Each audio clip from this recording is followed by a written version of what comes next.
আসসালামু আলাইকুম।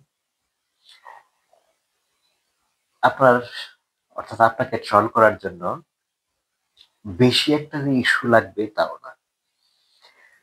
আপনার চারপাশে আপনাকে নিয়ে ট্রল করার জন্য অনেকেই বসে আছে, অনেকেই দাঁড়িয়ে আছে, অনেকেই অপেক্ষা করছে আপনার সুযোগ পেলে আপনার ট্রল করবে।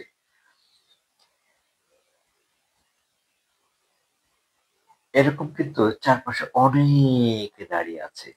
কাজেই আপনাকেও খুব সতর্ক থাকতে হবে। এখন আমরা সেটা সতর্ক থাকি। কিন্তু একটা বিষয় হচ্ছে ট্রল করার জন্য তেমন তো ইস্যু লাগবে না। এই যে ধরুন আ অন্তর্বর্তী সরকারের যে যুব ক্রীড়া উপদেষ্টা আসিফ মাহমুদ, এই যে পবিত্র ঈদুল ফিতরের যে নামাজ, সেই নামাজ পড়তে গিয়ে একটা ট্রলের শিকার হয়েছে। আসলে এটা কেউ বুঝে না বুঝে একেকজন একেকভাবে মন্তব্য করছে। কি হয়েছিল তার ক্ষেত্রে? তিনি পিছনের সারি থেকে তার ইমামের বাম পাশে, ইমামের একটু পিছনে, ইমামের উম প্লেস থেকে একটু পিছনে দাঁড়িয়ে সে নামাজ পড়তেছিল। এটা নিয়ে ট্রল। এখন আমরা বুঝি না বুঝি ওই যে ট্রল করতে হবে। এখন ভিডিওতে যেটা দেখা গেল যে উনি কিন্তু নিজের ইচ্ছায় এই জায়গায় আসেনি। আসছে এবং উনার পাশে যিনি প্রশাসক ছিলেন তিনি কিন্তু এই উপদেশটাকে সামনে এগিয়ে দিয়েছেন।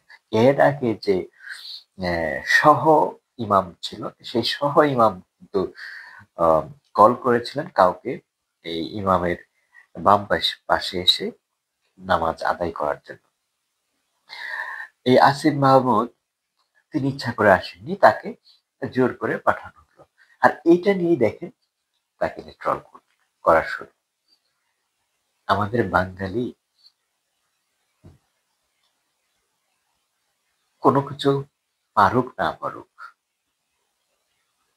তারা ট্রল করতে পারে। ট্রল করার জন্য এক্সপার্ট।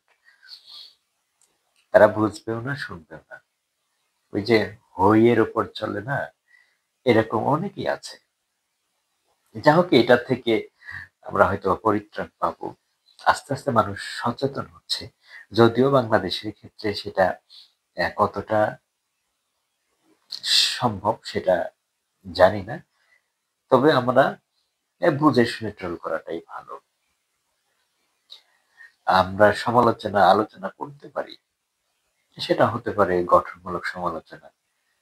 সেটা করতে হলেও আমাকে আগে জানতে হবে, বুঝতে হবে। আমি যেটা নিয়ে সমালোচনা করব, সেই বিষয়ে আমাকে পরিপূর্ণ ধারণা রাখতে হবে। তাহলেই না আমি সমালোচনাটা করতে পারবো এবং গঠনমূলক সমালোচনা করাটা খারাপ কিছু না। কিন্তু এইটার জন্য আমাদেরকে পড়াশোনা করতে হবে। আমাদেরকে জানতে হবে। আমি যেটা নিয়েই আলোচনা করব, যেটা নিয়ে আমি সমালোচনা করতে যাব, সেই বিষয়টা আগে জানবো। যাতে করে সেটার আমি কাউন্টার করতে পারি। কাউন্ট এখন আপনার যদি কাউন্টার না থাকে, আপনি একটা বিষয় নিয়ে সমালোচনা করলেন, তার বিপক্ষে আরো একটা যুক্তি আসলো। তখন ওইটাকে যদি আপনি খণ্ডাতে না পারেন, তাহলে তো আপনি হেরে গেলেন। কাজে আপনি সেই সমালোচনা করে আপনি আরো বিপদে পড়বেন।